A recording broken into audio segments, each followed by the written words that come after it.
디지털 환경이, 네, 디지털 환경이 익숙지 않은 사람이라서 항상 이제 어색합니다. 네, 저 임형곤이라고 하고요. 네, 저는 이제 기독교 전공을 했고, 그 다음에 이제 종교 일반을 연구하는, 종교학도 연구하는 그런 이제 사람입니다. 네, 근데 오늘 이제 요청받은 그 사항은 종교와 관련된 일반적인 이야기가 아니고 기독교와 관련된 이야기를 이제 하기로 해서 네, 그 강의를 준비했습니다. 그래서 이렇게 천도교 이런 맥락에서 이렇게 또 기독교를 강의하는 게 어, 각자가 가진 의미가 있을 것 같습니다. 저도 이렇게 좀 다른 컨텍스트에서 신학대학이라든가 이제 교회라든가 이런 데서 하는 것과는 좀 이제 다른 의미가 있을 것 같은데요.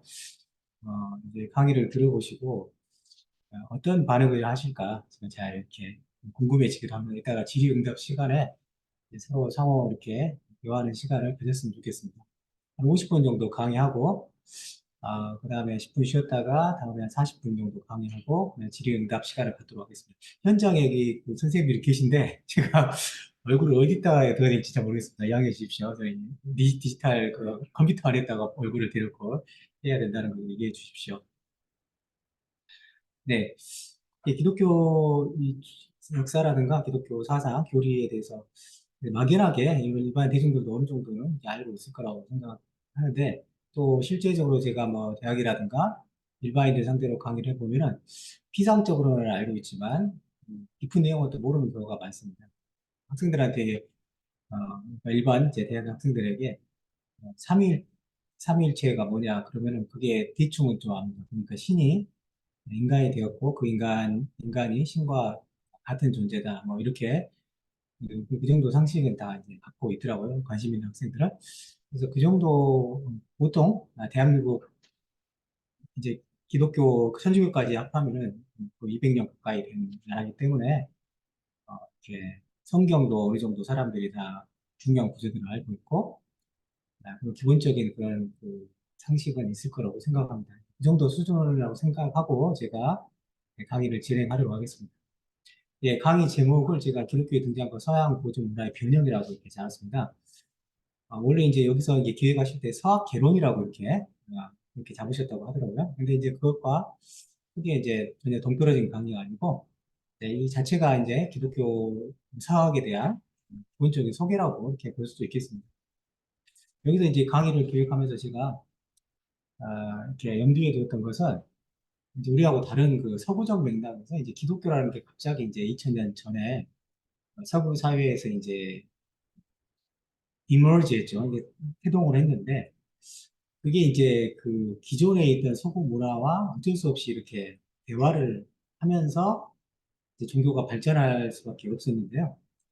그런 과정에서 구체적으로 어떤 그 인카운터, 만남과 변형이 있었는가. 그런 문제에 초점을 맞춰서 이렇게 강의를 진행을 했습니다. 그러니까 단순히 이제 기독교 역사하고도 관련되긴 하지만 이제 기독교의 그 기본적인 뭐라고 할까 사고의 프레임 이것에 제가 이제 초점을 맞춰서 이렇게 이야기를 한다고 생각하시면 됩니다. 그러니까 아, 다소 이제 철학적인 그런 그 차원의 이야기이기 때문에 좀 어렵게 느끼실 수도 있지만 제가 이제 여기저기 이제 강의를 일반인들 상대로 강의를 해보면은 오히려 어려운 걸 더 좋아하시더라고요. 네, 왜냐하면 이제 쉬운 거 그 강의를 들으면은 본인의 이제 수준이 더 낮게 느끼는데 어려운 거 강의 들으면 괜히 본인이 뿌듯해지고 네, 이런 느낌을 받으시는 것 같아요. 실제로 그렇게 말씀하시면 어려워서 더 재밌다고. 네, 그걸 좀 염두에 두시고요. 네, 졸린 내용일 수도 있지만, 그걸 좀 이렇게 재미없는 내용은 아닙니다. 네, 자, 저는 진짜 이제, 제가 40대인데, 뭐 옛날 사람이라면 옛날 사람이 젊은 축에 속한다, 뭐 젊은 축에 속한다고 하겠네요. 저는 멘탈리티가 좀 옛날 사람이고, 행동도 그래서, 칠판으로 있나 백목으로 하는 게 그게 제일 좋거든요, 강의할 때. 그게 제일 좋은데, 이렇게 줌으로 이렇게 하고, 이렇게 파워포인트 띄워가지고 하는 것이 아직도 이렇게 익숙치 않고, 저한테는 좀 어렵습니다, 이게. 네, 첫 번째 이제 여기 그 슬라이드에는 서양 문명의 두 기둥이다 이렇게 제목을 적었습니다. 요거는 이제 제가 뭐, 여기 나와 있는 내용들은 다 제가 만들어낸 내용이 아니고, 역사학이라는 인문학이나 종교학, 또 신학 이런 데서 아주 상식적으로 하는 이야기거든요. 그래서 이제 제가 뭐 특별한 지식을 전달하는 건 아니고, 기존에 있던 것을 제가 좀 쉽게 풀어드리는 그런 정도에서 이제 강의를 하는데요. 네, 서양 문명의 두 기둥이라고 그러면은, 여기 그 오른쪽에 그 매슈 아놀드라는 사람의 교양과 무질서라는 그런 책이 우리말로도 번역이 되어 있습니다. Culture and Anarchy라는 그런 책인데, 이게 이제 19세기에 나온 책인데요. 이 Culture and Anarchy, 무질서라는 책 안에 보면은, 아, 헬레니즘과 헤브라이즘, 순서가 바뀌었을 수도 있겠습니다. 헤브라이즘의 헬레니즘은 뭐 중요한 건 아니고요. 그 두 문화를 그 비교하는 장이 있는데 아주 그 이분이 뭐 신학자거나 뭐 종교가가 아니고 일반 어떤 문화 비평가로서 서구 문화를 그 이해하면서 그렇게 간명하게 정리를 했는데요. 이게 이제 아주 그 이후에 헤브라이즘과 헬레니즘 사상에 대한 그 사상 요체에 대한 그 논의에서 표준적인 어떤 그런 글이 되겠습니다. 그러면 이제 헬레니즘 뭐고 헤브라이즘이 뭐냐? 아이고, 우리가 그런 것도 모르는 것 같아서 말씀하시는 그렇게 생각하지 마시고요. 예, 처음 들어보신 분들도 있을 수 있습니다. 그러니까 제가 이제 아무것도 백지 상태에서 시작한다고 생각하고 항상 강의를 하기 때문에요. 자, 기초적인 것부터 말씀드리겠습니다. 네, 헬레니즘이라고 여기 이렇게 써진 것은 들어는 보셨겠지만 헬라스 문화를 말합니다. 헬라스. 그럼 헬라스가 뭐냐? 헬라스는 그리스를 말합니다. 그리스. 그럼 왜 그리스가 아니고 헬라스냐? 네, 그리스라고 하는 것은 사실 그리스 사람들이 자신을 부를 때 사용하는 호칭이 아닙니다. 그들은 헬라스라고 자기를 지금도 그런다고 합니다. 헬라스인이라고. 그리스인이라고 하면 알아먹겠지만 우리는 헬라스인이라고 한답니다. 그게 이제 그리스어 알파, 베타, 감마, 델타 이렇게 가는 그 알파벳이 그리스인데요. 그 그리스어로 헬라스가 그리스고, 네, 그 그리스는 네, 로마 사람들이 이제 그쪽 그리스 점령할 때 처음 만났던 그 도시 이름에서 유래한다고 합니다. 그래서 그것이 이제 로마가 이제 세계를 패권을 장악하니까 그것이 이제 그라이카 그리고 그 이후에 라틴어에서 불어, 독일어, 영어 이런 게 나와서 그리스, 불어는 그레크, 저기 독일어는 그라이시다 비슷하게 이렇게 우리가 여전히 쓰고 있고요. 따라서 헬레니즘 그러면은 그리스 문화라고 생각하면 되는데요. 아, 단순히 이제 아테네를 중심으로 한 그리스 문화뿐만이 아니고 그 뒤에 이제 뒷장에 나오는데 이게 그 알렉산더 대왕이 그리스 문화를 아주 우수하게 생각해서 전 세계를 정복하면서 그리스 문화를 이제 이식을 했고 알렉산더 대왕의 그 알렉산더 사후에 그 네 장군이 있었는데요. 그 네 장군이 각자 이렇게 킹덤을 이렇게 만들었어요. 분할해 가지고 알렉산더 대왕 만든 제국을 거기다가 이제 아주 강경하게 그리스 문화를 이식을 했습니다. 그러니까 우리는 이 일을 쉽게 할 수 있죠. 왜냐하면 일본 사람들이 우리 문화 말살 정책 한 거하고 대동소이합니다. 그래서 헬레니즘 문화, 뭐 그리스 문화를 전 세계에 보급시켰고, 그게 알렉산더 대왕 사후에 한 300년간 그 시기를 헬레니즘 시대다, 이렇게. 요거 이제 설명하려면 굉장히 복잡한데, 이제 뒤에도 좀 나오니까, 일단은 간명하게 설명하고, 뒤에 다시 조금 더 자세히 설명하도록 하겠습니다. 그리고 헤브라이즘은 뭐냐? 헤브라이즘은 이제 히브리 문화라는 뜻입니다. 히브리 문화. 히브리는 뭐냐? 그러면은 지금 이제 이스라엘 전쟁하고 있는 그 이스라엘 사람들을 좀 천하게 부른 말이었습니다. 그게 이제 히브리인데 혹시 성격에 대해서 이제 지식이 있으신 분들은 혹시 요셉이라는 사람 아마 들어보셨을 건데, 그 이스라엘 그러니까 지금으로 보면 유대인이었는데 유대인이란 말은 나중에 나옵니다. 이집트에 갔는데 이렇게 꿈을 잘 해몽해가지고 이집트 총리에 오른 사람이 있었는데 저 히브리 종놈이라고 그러죠. 히브리인 그러면은 굉장히 천하게 이제 말하는 그런 표현입니다. 그래서 이제 그 히브리인들의 문화 그걸 헤브라이즘이라고 합니다. 그러니까 유대인들의 정치적 메탈리티고 거기에 덧붙여서 이제 기독교가 등장하면서 유대교를 품에 안고 그걸 보편화시켰는데 그게 이제 기독교인데요. 그게 무슨 말이냐면은, 이렇게 백목이 좀 있어야지 그림도 그려가면서 이게 재밌게 하는데 참, 좀 불편합니다. 그러니까 유대인들 입장에서는 예수를 메시아로 받아들이지 않죠. 그건 아시죠? 그러니까 예수를 메시아로 받아들이지 않는데, 그릴 수 있는 방법이 네. 여기 한번 보시면 이제 추석 주석달기. 달기, 예, 예, 이런 확인을 누르시고 여기 갖다 대면 딱 여기 네. 나오세요. 추석, 예. 음, 아니, 위로 가서 위로 이렇게 가서, 추석 달기 하시라고 여기서 색깔 정하시고 이렇게 정하시고 눌러보세요. 요거 이렇게 두껍게 하시고 얇게. 이렇게. 네, 네. 좀 그러니까, 두껍게 하시고. 네.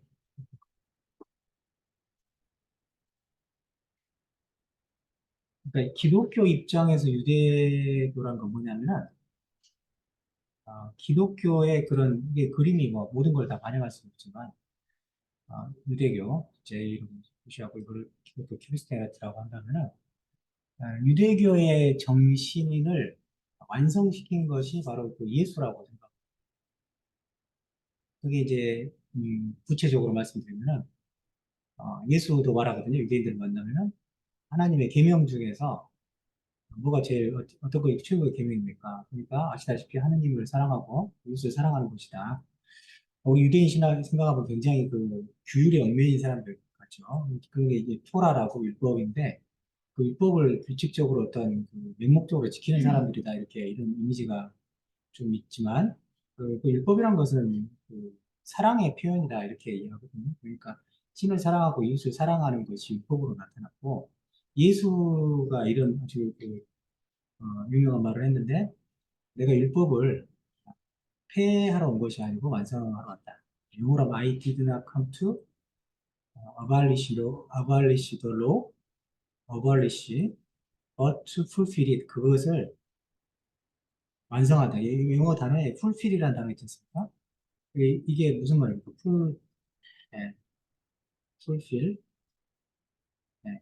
fulfill 그러면은 이렇게 채우다는 말이죠. 채우다. 그러니까 유대교는 아직 그러니까 유대교의 이상이 채워졌다는 말입니다. 예수. 그래서 to fulfill it, 율법을 완성한단 말이에요. 그러니까 기독교인들은 자신들을 이야기할 때 유대 그리스도교라고 표현을 하고 유대 그리스도, 영어로 하면 주데오 크리스천 트래디션 이렇게 말하고 유대인들은 이제 그리스도 예수를 받아들이지 않기 때문에 네, 그 이제 유대교는 구약 성경만 있어요. 그러니까 이 둘의 차이가 이제 있습니다. 어쨌든 이제 기독교 입장에서는 유대교 정신이 말하자면 기독교로 승계가 되는 것이죠. 본질상 다른 게 아닙니다. 그러니까 예수는 최고의 유대인이라고 말해도 되겠죠. 예, 완성이 됐으니까. 유대인의 이상을 성취한 자. 그렇죠? 그러니까 예수가 십자가에 죽었다.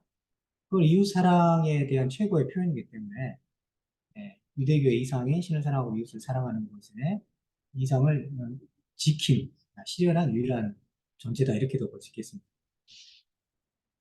네, 그러니까 헤브라이즘이라는 것은 유대교 기본적으로 이제 구약 성서의 정신이지만 그것이 기독교로 승계되었기 때문에 기독교와 유대교와 기독교의 그러니까 구약과 신약 성서의 정신을 말한다 이렇게 생각하면 되겠습니다.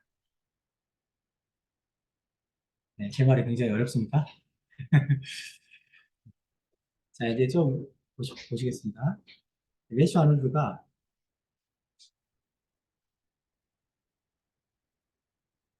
헬레니즘 최고의 이념은 사물을 있는 그대로 보는 것이고 헤브라이즘의 최고의 이념은 행동과 복종이다.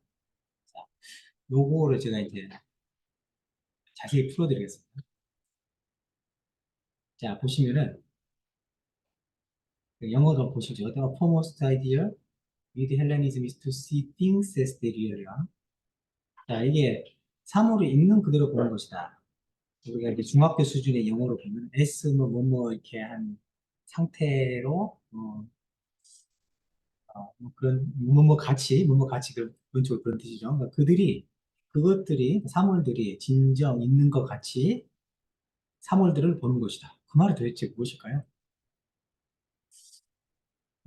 요거를 가리켜서 사물을 관조한다. 관조. 관조. 이제 관조한다는 말은, 아, 그리스어로 이제 어떻게 표현하냐면은, 떼오레오라고 합니다. 떼오레오. 그걸 영어로 어떻게 번역하면 contemplate, contemplate. 우리 카톨릭에서 contemplative prayer 하면 뭡니까? 네, 관상기도죠, 관상기도. 그 어떤 신과의 일치를 이렇게 추구하는 contemplative prayer. 그러니까 보통 이제 관조한다, contemplation, 관조한다. 그 말이 이제 그리스어로 떼오레오인데 영어 단어에 뭐하고 비슷합니까? theory하고 비슷하죠. theory. 그건 영어 우리말로 이론이라고 번역하죠. 그러니까 사물이 있는 그대로 본다는 말은 학문 활동을 한다는 거예요. 학문 활동을 한다는 거예요. 자, 이제 그 단어를 좀 분석을 해보면 아까 제가 이렇게 참, 네, 테오리아, 예, 배우고, 테오리아가 이제 그것의 명사인데, 이 앞에 보면은, 테오라고 써진 것은 그리스 말로 신이란 말이에요, 신. 그리고 오리아 하고는 이거는 그리스 말로 이제 오, 라, 오, 오라오라는 그리스어 동사가 있는데요. 오라오라는 말은 본다는 말입니다.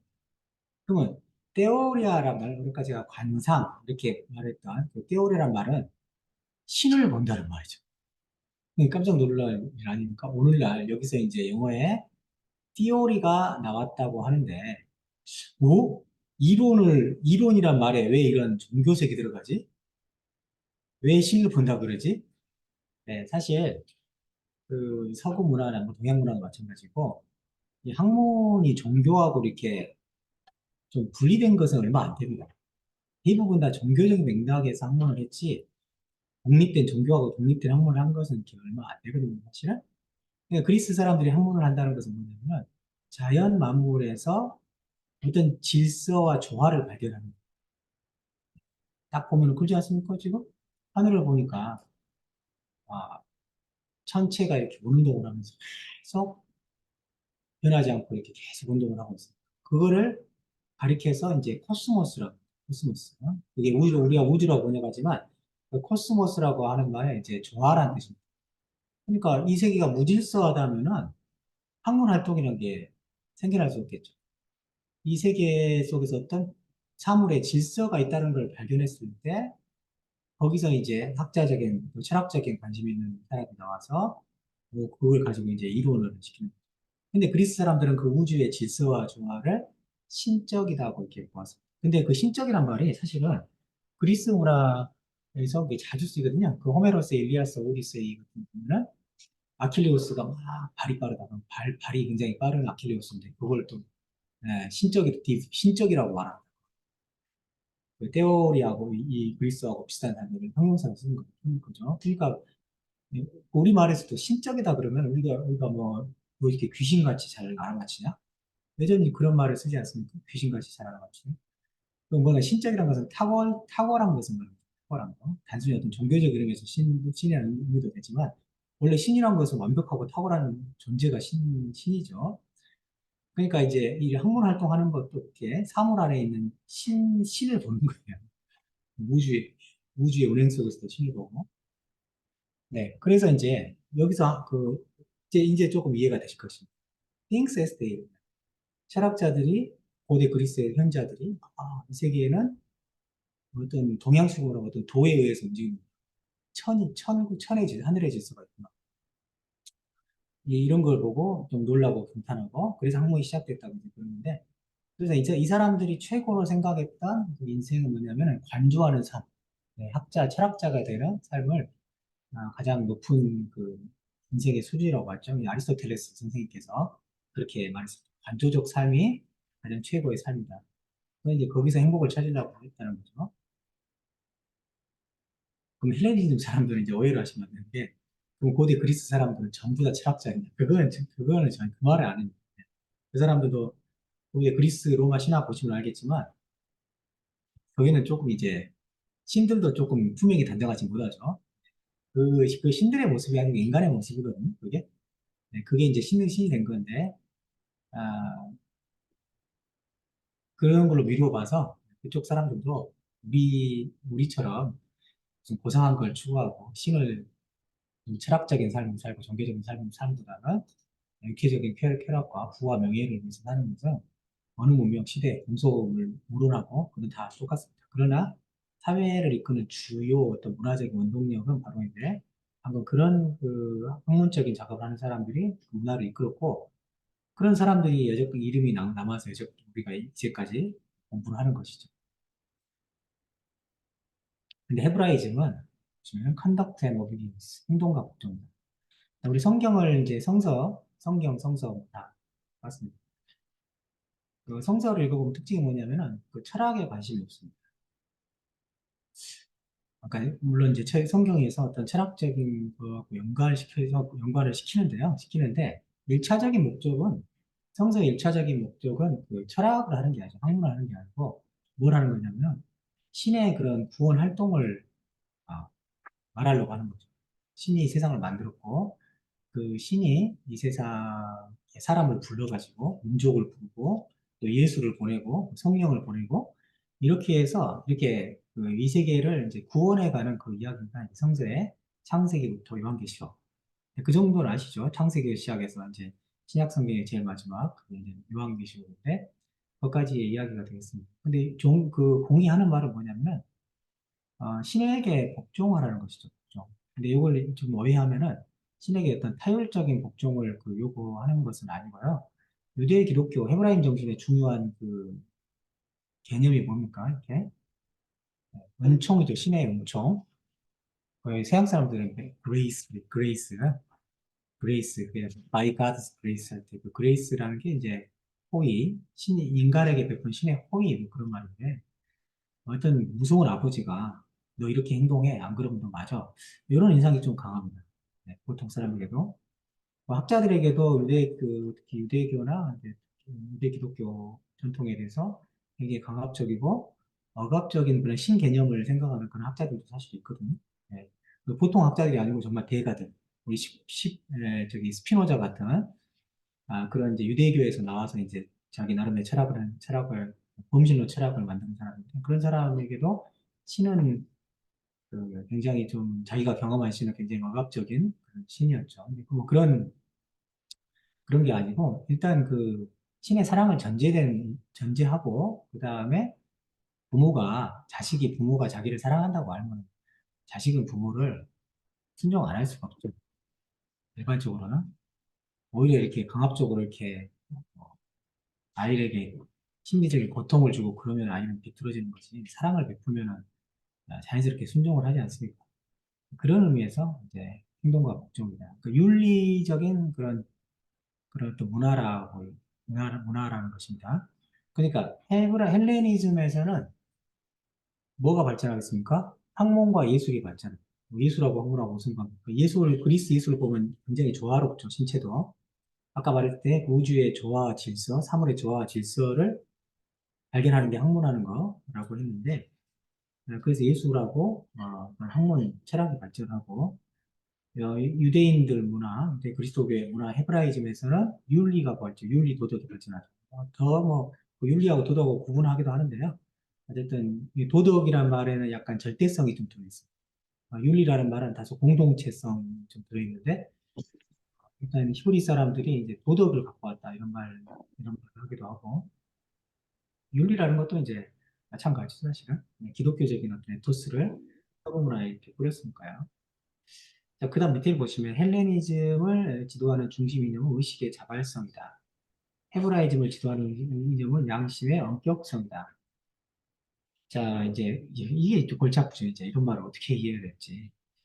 자, spontaneity of consciousness, strictness of conscience. 어, 그러니까 아까 좀 연관시켜서 학문 활동하는 것은 뭘로 하는 겁니까? 인간의 사고로 하는 것이죠. 사고로. 인간의 사고로 학문 활동을 하는 거기 때문에 이게 누가 신이 계시를 내려고 한 건 아니지 않습니까? 자발적으로 이 인간의 지성이란 것은 뭔가를 조금 더 상위에 있는 정신을 이렇게 따라가게 돼 있어요.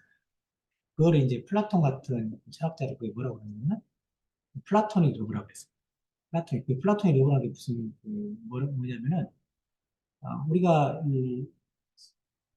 이제 더 정확하게 말하면 그리스의 이제 미소년들하고 연애하는 문화가 있는데 그 이제 남녀 간에 이렇게 하는 게 사랑을 하는 게 아니고 근데 노학자하고 젊은 소년이 이렇게 연애하는 문화가 있습니다. 거의 전문용어로 있는데 플라톤이 이제 그거는 육체적인 거죠. 그런 것을 뛰어넘어서 저 정신적인 영역, 플라톤은 그걸 이데아의 영역이라고 하는데 신적인 영역, 보편적인 개념이 있는 그런 세계인데 그러니까 우리가 이상주의자라 그러면 하죠. 이상주의자. 사실 우리가 이거 현실을 살고 있으면서 좀 더 나은 세계, 좀 더 바람직한 세계. 또 사람으로 따지면은 좀더 바람직한 선생님, 바람직한 의사, 바람직한 군인, 바람직한 정치가. 그러니까 뒤에 어미로 말하면 선생님다운 선생님, 뭐 스님다운 스님, 목사다운 목사. 그 다움이란 말을 왜 우리가 쓰죠? 이래 한다는 그런 컨셉이 있는 거예요. 그래서 사람은 그걸 이제 통칭해서 그걸 이상이라고 그러고 그 이상을 우리 영혼이 있다면은 영혼이 그 이상을 추구를 네, 합니다. 네. 그런 이상을 사실 이렇게 추구하는 그런 그 디자이어, 욕망이 학문을 나왔다고 나올 수 있어요. 우리가 대학에서 뭐 정치학과에서 뭘 하는 데입니까? 전쟁에 대해서 배우고 평화에 대해서 배우는데 공부를 해서 평화로운 세상 만들자는 거죠. 공부를 왜 합니까? 전쟁하자고 공부를 하면 될까요? 그러니까 어떤 우리의 그 정신이란 게 그런 평화롭고 조화로운 보편적인 것 이런 것들에 대한 동경이 모든 것을 사실 만들어냈죠. 어떤 제도, 문화 이런 걸 만들어냈죠. 그걸 자발적인 어떤 의식의 어떤 추동력이 이 세상을 만들어냈다. 그게 이제 서구 문화를 만들어냈다.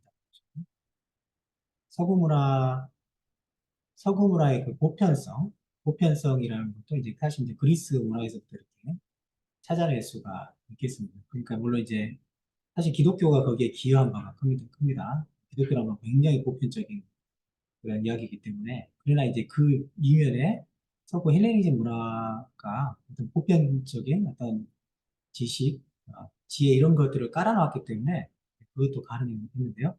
그럼 뒤에 가면서 그 말이 좀 더 다가오실 겁니다. 이 정도 하고요. 그 양심의 엄격성이란 말 이해 가시죠? 아까 행동과 법종 그거하고 이제 맞물린 건데 굉장히 이제 이런 유일신 전통 사람들이 굉장히 그, 좀 도덕적인 지향이 좀 강하죠. 그래서 이제 기독교 문화, 기독교 문화가 들어온 데서는 조금 도덕주의, 나쁘게 말하면 율법주의가 좀 많이 퍼지기도 합니다. 그러나 이제 도덕 자체가 문제가 있는 게 아니고 이제 그것이 이제 우상화됐을 때 도덕주의인데 어쨌든 그 굉장히 엄격한 청교도들을 생각하시면 되고 또뭐 우리나라 기독교인들도 그 우리나라의 그 바탕이 예, 유교적인 그런 바탕하고 이렇게 연관이 되면서 굉장히 좀 엄하죠. 목사님들도 조금 이렇게 아, 뭐랄까 우리 유교적인 그런 이제 사고방식이 조금 이렇게 그런 점들이 좀 보이죠. 그 서양 목사님들하고 동양 목사님들하고 한국 목사님들하고 좀 그런 차이가 좀 보입니다. 그러니까 이제 우리나라에서 이제 미국이나 이런 데서 미스터라고 그러거든요. 미스터. 그 프랑스에서 김 목사 그러면 무슈 김 뭐 이렇게 말하는데 그 한국에서는 이제 그거는 굉장히 그 평등한 호칭이거든요. 우리나라에서는 좀 약간 아, 좀 목사라는 존재가 조금 다른 존재 이런 좀 이미지가 좀 강한데 그 유교 문화하고 좀 연관이 좀 있는 것 같습니다. 네, 이 정도 얘기는 마치고요. 그다음에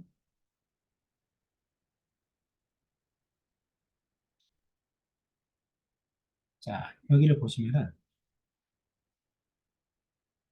헬레니즘과 헤브라이즘 비교하는데 이어서 이거를 좀 이해할 필요가 있습니다. 이것만 이해하면은 이제 상당 부분 오늘 강의에 중요 핵심을 좀 이해한 거라고 보시는데, 요거는 이제 제가 정리한 거랑 다른 사람들이 일반적으로 다 정리해 놓은 겁니다. 예.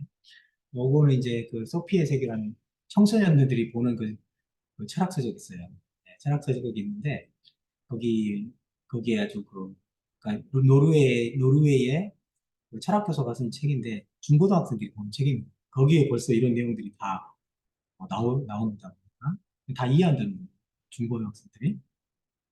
거기 있는 걸 제가 정리해 온 건데요. 거기 이제 그 챕터의 제목이 두문화라고 이렇게, 챕터에 이렇게 챕터 제목이 나왔고요. 그게 헬레니즘과 헤브라이즘을 비교해 놓는데요. 자, 이 왼쪽이 이제 그 헬레니즘 문화고, 오른쪽이 이제 헤브라이즘 문화인데, 그, 셈족이라고 하는 언어학자들이 이렇게 붙인 건데요. 이 성서에 이제 나오는 사람 이름입니다.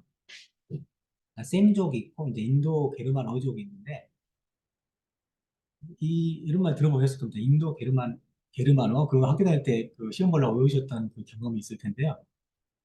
게르만어라고 하면은 이제 독일어, 뭐, 오늘날 현대 유럽어 가리키는데, 뭐, 왜 인도하고 이렇게 무슨 연관이길래 인도 게르만어족이라고 붙였나?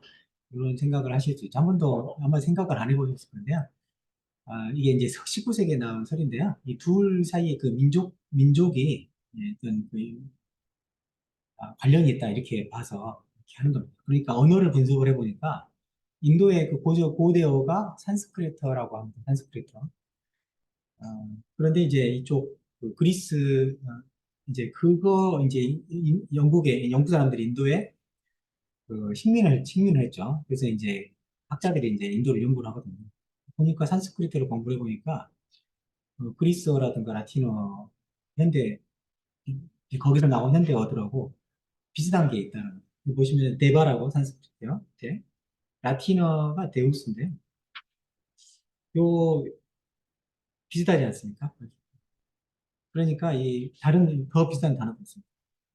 그러니까 단어가 너무 유사하고 문법적 구조 같은 게 또 유사하니까 이 두 개가 상당히 그 같은 민족에서 나왔다 이런 말이 나왔습니다. 네, 뭐 그건 어쨌든 하나의 설인데요. 어쨌든 이 사람들의 그러니까 인도하고 게르만 민족의 문화 사람들의 그 멘털리티가 유사하다는 거예요. 네, 보시면은 그리고 이제 오른쪽 부위 이제 유대, 이슬람, 기독교 문화인데 아랍어하고 이제 히브리어, 유대인들의 말은 히브리어하고 이제 비슷합니다. 그리고 이 사람들의 멘털리티가 비슷하고 이거를 이제 앞에서 말했던 걸, 매치 안에도 말했던 것을 조금 더 세분해서 말하는데요. 네, 이쪽은 다신교고 이쪽은 이제 일신교 문화다.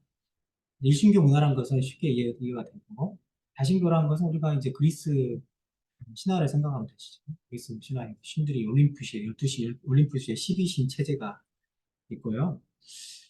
아, 약간 이제 좀 다른 이야기인데 일신교하고 다신론 문화하고 어느 문화가 조금 비타성이 더 있겠습니까? 당연히 일신교 문화죠.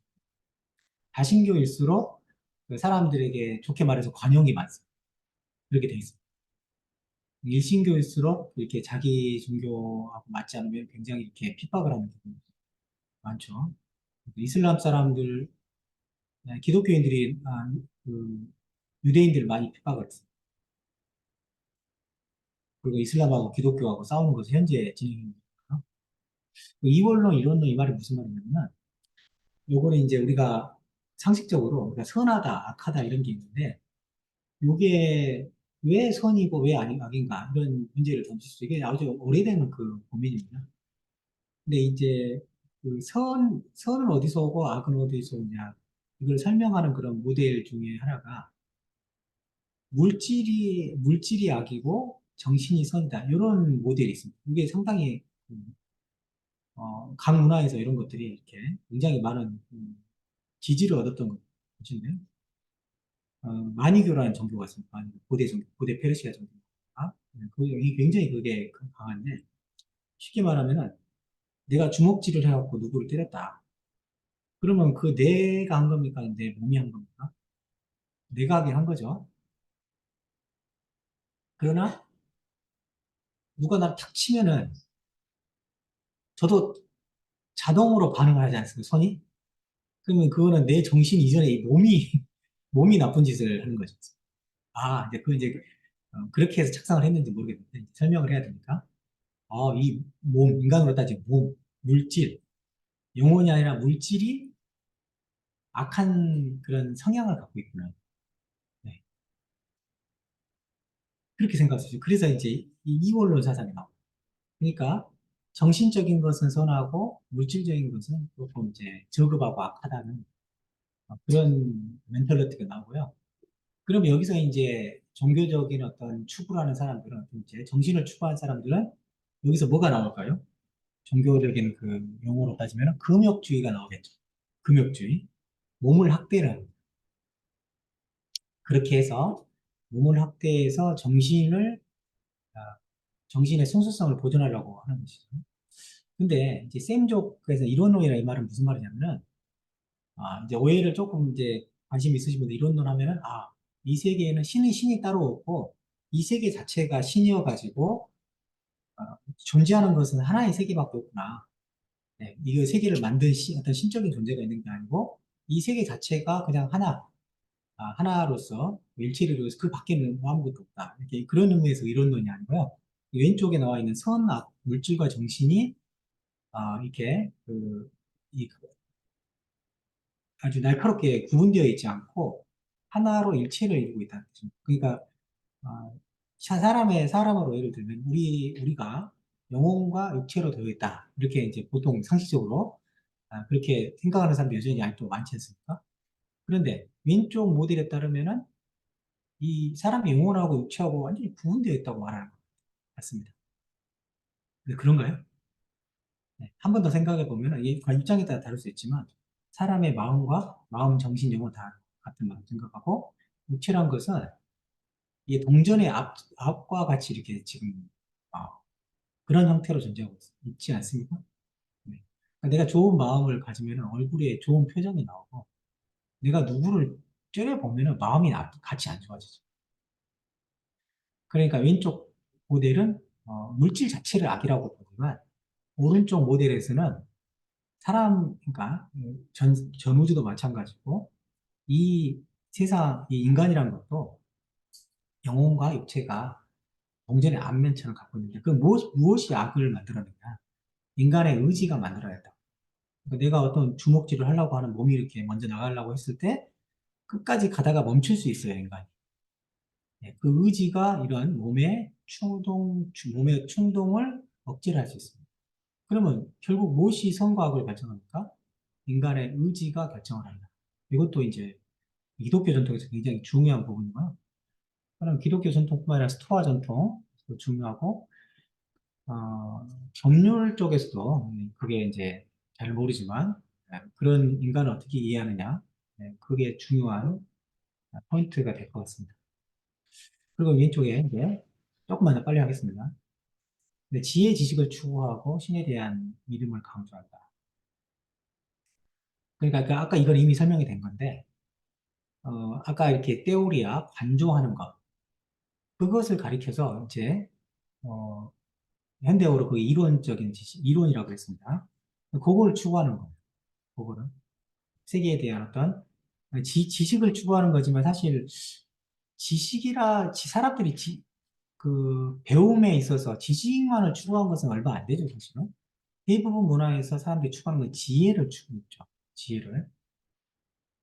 그러니까 우리가 이제 뭐 인성교육과 관련해서도 지식만 공부시켜서 애들이 올바른 인성을 가질 수 없는 지혜를 가져야 된다. 그런 말 하듯이, 지혜를 추구했습니다. 그거를 이제, 아까 제가 본다고 그랬죠. 신적인 것을 우주에서 본다. 그거를 이제 이데, 그리스 말로 이데라고 하는데, 이데 아이디어, 영어에서 아이디어가 다 그런 맥락에서, 이데오란 말이 본다라는 또 말이거든요. 그렇지만 이쪽에서는 보는 게 아니고 믿어야 됩니다. 누구를? 유일신을 믿어야 됩니다. 보는 것은 지금 눈으로 보는 거죠. 우리 공부하는 그런 여러 분야의 학자님들께서 주로 쓰는 감각기가 이제 뭡니까? 음악하는 사람들은 아무래도 이제 저기 청각이나 뭐 이런 걸, 뭐 이걸 더 쓰겠죠. 근데 이제 학문하는 사람들은 책을 보지 않습니까? 또 실험하면서 이렇게 보는 거죠. 보는 겁니다. 이 봐야지 질서가 있으니까. 질서를 거기서 어떤 찾아내니까. 음, 근데 히브리 사람들의 그 문화, 히브라임에서는 듣는 문화가 발달되어 있습니다. 그 성서를 읽어보면은 그 구약 성서에도 신의 말씀이 누구에게 임하였다. 뭐 이런 말이 나오거든요. 근데 그걸 왜 임하였습니까? 네. 신의 그 뜻을 따르라는 그런 말이죠. 신의 뜻을 대변해서 말해라. 선지자들에게 신의 말씀이 임했다. 그러면 나를 대신해서 너가 나의 뜻을 이스라엘에게 전해라. 그런 뜻입니다. 근데 그거는 이제 들어야 됩니다. 순종하기 위해서는 들어야죠. 그러니까 우리가 금방 떠오르는 생각인데 부모님 말씀 잘 들어야지 이렇게 말하지. 부모님 말씀 봐야지 그렇게 말을 하지 않지 않습니까? 들어라 그 말은 듣고 순종해라 그런 뜻이죠. 동적이란 말도 이해가 가지 않습니까? 사람이 어떤 학문 활동을 하는 사람들의 특징이 뭡니까? 가만히 앉아 있어요. 책 보고 실험실에서 처박혀 있고 움직이지 않아요. 네. 저도 이제 그런 쪽에 속하는데 그래서 이제 헬스클럽 다니면서 운동합니다.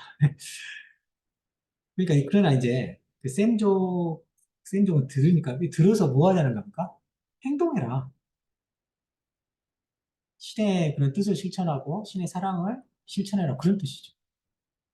그러니까 가만히 있으면 안 됩니다.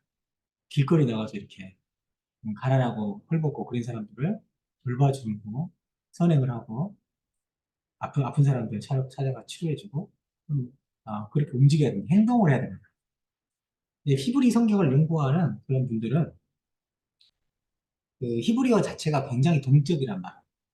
히브리어 자체가 저는 이제 그쪽의 전문가를 아면서 히브리어나 그리스어를 그냥 한쪽에서 기퉁에서 배운 사람이라 언어학을 전공한 사람은 아니면서 그걸 명쾌하게 제가 알고 있지는 않지만 그쪽을 연구하시는 분들은 그리스어 언어 자체가 굉장히 스테틱, 정적이고 이쪽 그 히브리어 그 언어 자체가 동적인 다이나믹한 성격을 가지고 있다.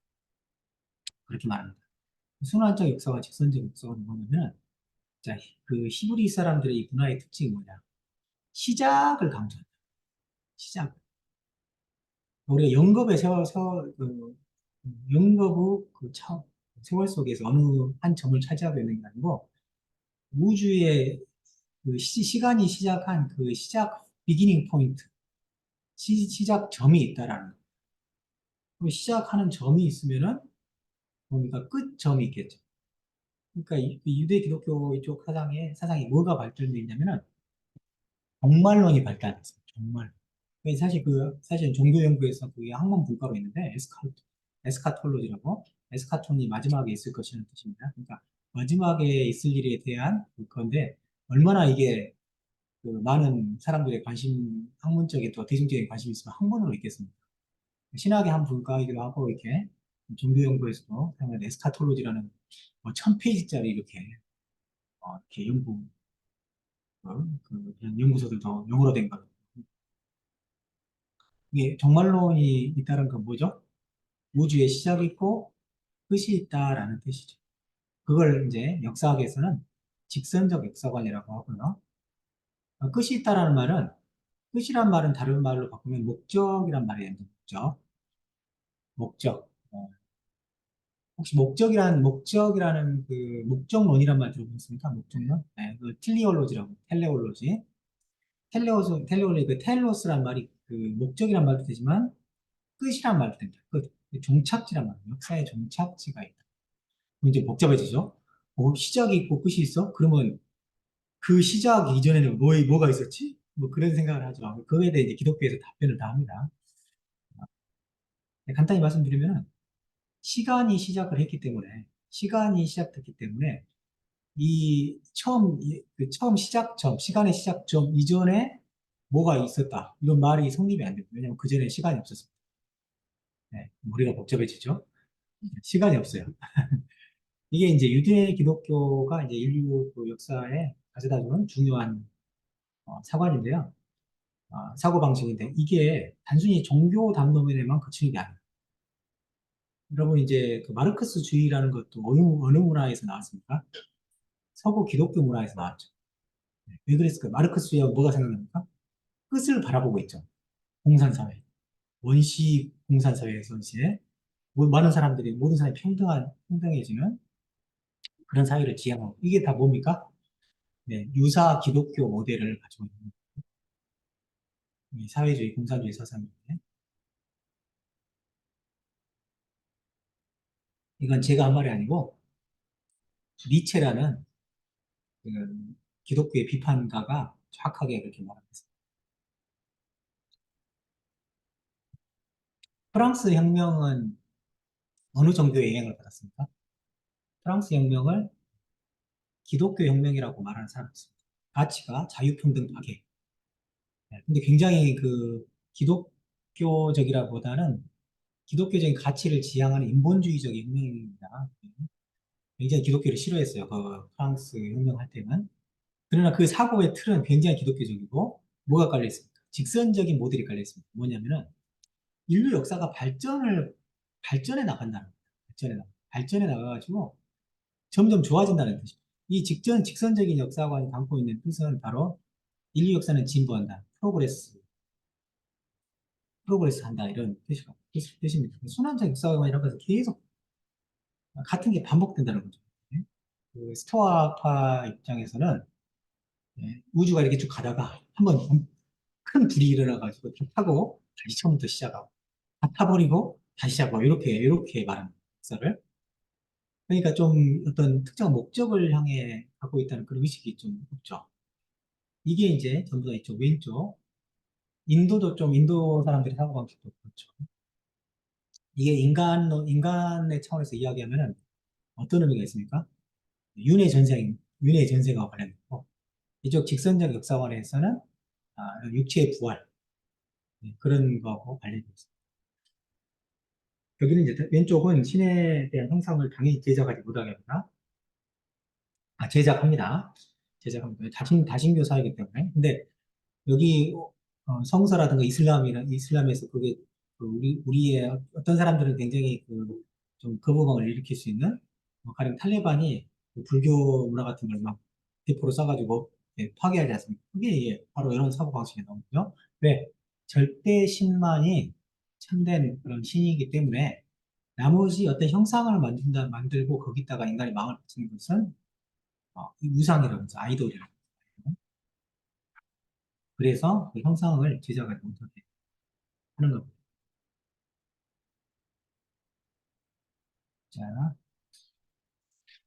자, 저희가 이제 중요한 이야기는 제가 큰 이야기는 좀 어려운 이야기를 많이 했습니다. 조금 이제 45분인데 여기까지 하고 한번 좀 쉬도록 하겠습니다. 이스라엘은 무엇인가 이제 구약을 이제 이야기하는데요. 구약 성서에 이렇게 처음이 어떻게 시작합니까?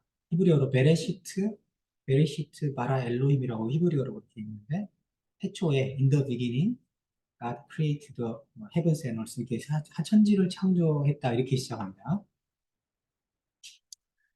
그러니까 세계란 것은 우연히 갑자기 accidentally, 어, contingently 이런 거는 우연하게 그렇게 생겨난 게 아니고 어떤 의지적인 절대적인 신이 의지를 가지고 특정 목적이 있어갖고 세상을 만들었다라는 겁니다.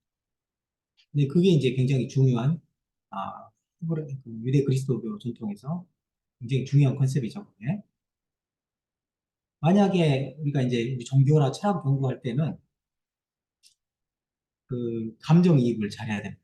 그러니까 그 종교를 이해하려면 그 종교인 때 제가 그냥 불교를 연구한다 그러면 불교인의 심성이 제가 돼봐야 됩니다. 그러면 좀 이해가 가고 마찬가지로 다른 종교를 믿는 사람들도 기독교가 뭘까 해서 기독교인의 멘탈리티 안으로 좀 들어가 볼 필요가 있습니다. 이 세상이 특정한 신의 목적과 사랑에 의해서 창조됐다면 세상이 달라 보이죠. 이 세상 하나님 신께서 여기를 얼마나 사랑하시고 이 세계에는 그 신을 찬송해야 되겠구나 이런 생각이 들지 않겠습니까? 그런데 그런 세상 속에서 인간이 타락했다. 그 이야기는 다 아시죠? 에덴 동산이라는 걸 먹는데 뭐 먹지 말란 걸 먹었다고 하죠. 에덴스 애플 그런 이야기도 다 거기에 나오거든요. 네, 근데 그것이 의미하는 바는 뭐냐면 무슨 그 과일에 무슨 독이 들어 어떤 특정한 뭐 화학물질이 들어서 사람이 이렇게 성질이 나빠졌다 그런 뜻이 아니고요. 신과 약속을 어겼다는 뜻입니다. 신과 약속을 어겼다. 그러니까 인간관계가 깨지는 것도 약속을 어기면 깨지는 거죠. 약속을 안 지키는 사람은 어떤 성정도 약속을 지킨다고 하면은 그러니까 부모하고 자식도 약속을 지킨다고 해서 내가 부모에 대해서 사랑을 갖추고 부모의 말씀에 순종해야 되겠다 이런 마음이 있으면 부모가 원하는 인간이 됩니다. 근데 당신은 더 이상 내 부모가 아니야. 이렇게 말하는 순간 그 말이 무엇을 포함하겠습니까? 나는 내 마음대로 살겠다 뜻입니다. 그때부터 하지 말은 것만 하게 이제 되어 있죠. 그게 이제 그 창세기에 그런 그거를 이제 신화로 읽는 사람도 있고 역사로 읽는 사람도 있고 그거는 중요한 게 아니에요. 중요한 것은 인간의 현 상태가 지금의 현 상태를 설명해주는 하나의 모델이 됩니다. 그래서 왜 인간이 죽느냐? 종교마다 이제 죽음 왜 죽느냐 이렇게 설명을 할 텐데 이 기독교에서 말하는 유대 기독교에서 말하는 죽음은 바로 어, 그 이제 성경에서 신약 성경에서 죄의 삭은 사망이다 이렇게 말하는데 인간이 신과 약속을 어기고 그걸 죄라 그러고요 죄.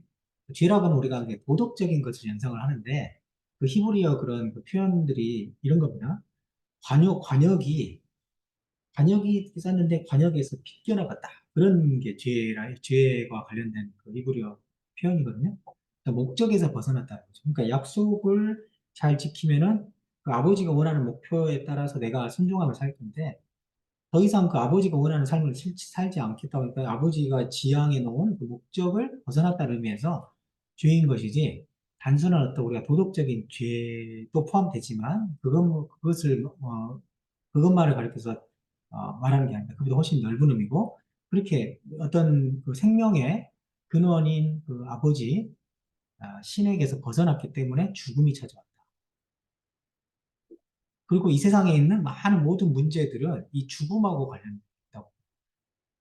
그러니까 내가 그 감기에 걸렸어요.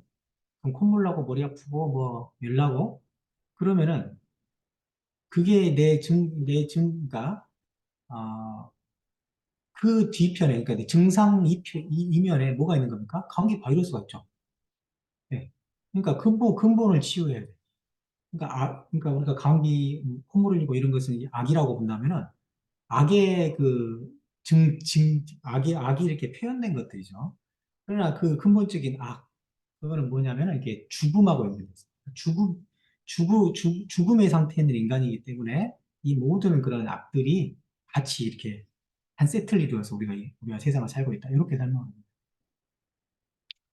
자, 그런데 아까 말씀드렸듯이 이 신은 이 세상을 조금 시간 한 5분만 더 하겠습니다.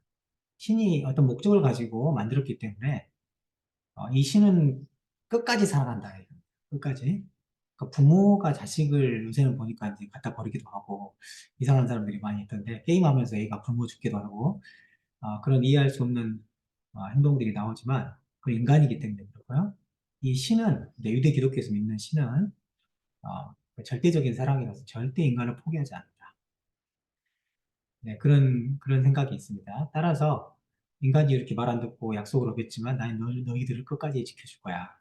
그래서 구약 성경에 보면은 이게 신이 그렇게 그 이스라엘이 그렇게 말을 안 듣고 율법을 항상 지키지 않고 그랬지만 그래도 난 너희들을 구원해 줄 거야. 너희를 사랑한다. 그런 것으로 아주 가득 차 있어. 그리고 너희에게 이제 메시아를 보내줄 것이다. 네, 그가 이제 이게 유대인들은 메시아를 기다려서 사실 유대인들이 처한 상황이 항상 그 강대국의 희생이 됐거든요. 바빌론, 그리스, 뭐 저기 로마 이런 사람들이 납치를 많이 당했습니다. 그걸 이제 일종의 징벌적인 그런 선택인데 그래서 신이 우리를 사랑하신다면 우리에게 메시아를 보내줘야 되죠. 그 신이 메시아를 약속을 해요. 약속을 합니다. 네. 그렇게 해서 이제 궁극적인 메시아가 이제 예수가 된 건데요. 어쨌든 그 예수는 신과 그 인간 사이를 이제 중재해주는 중재자 역할을 하는 것이고 이제 남북 분열과 프로생활 뭐냐면 이렇게 솔로몬 왕이라고 하실 것입니다. 다윗 왕 솔로몬 왕 이후에 우리나라하고 좀 비슷합니다. 북쪽 이스라엘과 남북 분열이 일어나서 이 분야를 설명하려면 한 학기가 필요하니까 그걸 할 수 없고 구약 성서를 읽어보시고요.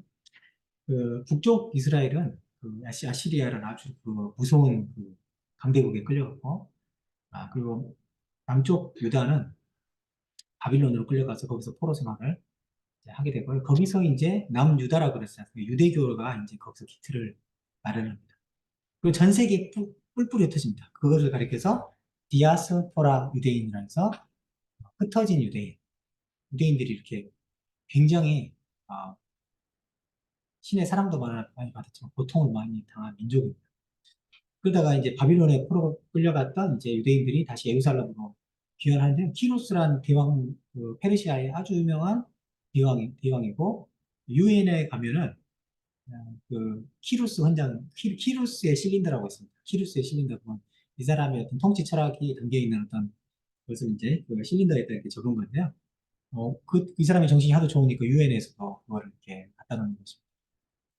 이렇게 해서 이제 다시 이스라엘 사람들은 다른 아닙니다. 다시 이스라엘 지금의 이제 팔레스타인 땅으로 귀환했고 그 이후에 이제 500년 있다가 이제 예수가 이제 유대 땅에서 태어나게 됩니다. 네. 그랬으니까 이렇게 고생을 많이 했으니까 이 사람들이 얼마나 신의 그 메시아에 대한 그런 갈망, 구원자에 대한 갈망이 강했는 것을 알 수 있겠습니다. 네, 지금 여기 그 정리한 것도 아까 말했던 소피의 세계, 거기 아주 중고등학생들, 외국 중고등학생들이 오늘 일반 그런 교양 서적에서 나온 것을 간명하게 정리를 한 겁니다. 네, 여기까지 하고 이제 예수로 들어가기 전에 한 10분 쉬어야 됩니까? 네. 네, 10분을 쉬겠습니다. 네, 이따 뵙겠습니다.